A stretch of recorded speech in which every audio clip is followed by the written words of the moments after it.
solat zuhur dan asar berjamaah setelah baca Al-Fatihah, apakah kita membaca doa yang lain lagi terus rukuk mengikuti imam atau cukup Al-Fatihah saja terus rukuk mengikuti imam? Bagaimana Ustaz? Ya, baik. Pertanyaannya adalah setelah kita sholat zuhur atau sholat asar pada 2 rakaat pertama, ya, apakah kita membaca Al-Fatihah saja atau membaca Al-Fatihah disertai dengan surat yang lain, ya? Terkait permasalahan ini terdapat sebuah hadis yang diriwayatkan dari Abi Qatadah, dan hadis ini merupakan hadis sahih yang diriwayatkan oleh Imam Bukhari dan Imam Muslim, bahwa Nabi SAW, ya, sebagaimana disebutkan oleh Abu Qatadah, anan Nabi SAW yaqra fi rak'atainil ulayaini min adh-dhuhri wal 'asri bi Fatihatil kitab wa surah, ya, bahwa Nabi SAW membaca pada 2 rakaat pertama dari salat zuhur dan salat asar. Berarti salat rakaat pertama dan rakaat yang kedua.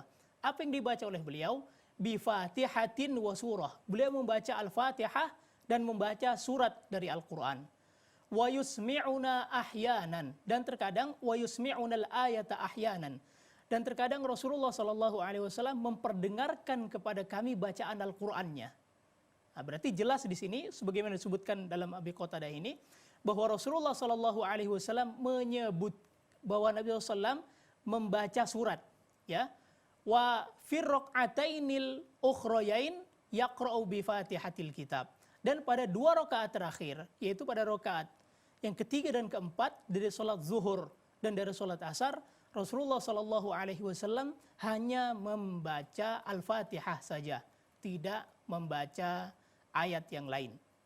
Maka dari perkara ini kemudian dikiaskan seperti sholat setelah pada rakaat ketiga sholat maghrib, begitu pula pada rakaat ketiga dan keempat dari sholat isya, di mana seseorang, ya, tidak membaca surat-surat pendek, dia hanya membaca surat Al-Fatihah, ya.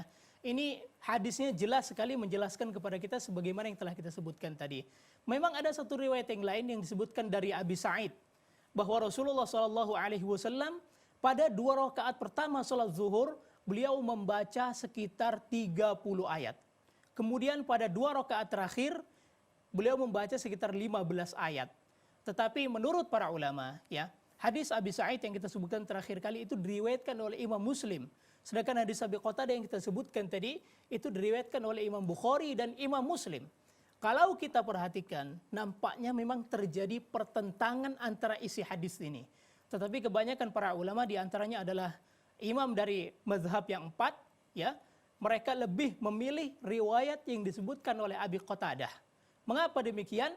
Karena diriwayatkan oleh Imam Bukhari dan Imam Muslim. Ya, sedangkan riwayat yang kedua yang katanya Nabi juga membaca surat pada rakaat yang ketiga dan rakaat yang 4, maka ini hanya diriwayatkan oleh Imam Muslim sendiri. Dan sebagian ulama berusaha untuk menggabungkan ayat ini. Ya, mereka mengatakan boleh-boleh saja pada suatu ketika kita membaca surat pendek di rakaat ketiga dan keempat dari salat zuhur dan salat asar, dan pada kesempatan yang lain kita tidak membacanya. Ada yang berusaha untuk menggabungkan hadis Abi Qatadah dan Abi Sa'id tadi. Tapi kesimpulan yang dapat saya sampaikan tentunya bahwa hadis Abi Qatadah itulah yang lebih kuat dibandingkan dengan hadis Abi Sa'id, sehingga pada rakaat yang ketiga dan rakaat yang keempat pada salat zuhur maka kita hanya membaca Al-Fatihah saja, tidak membaca surat. Wallahu ta'ala a'lam.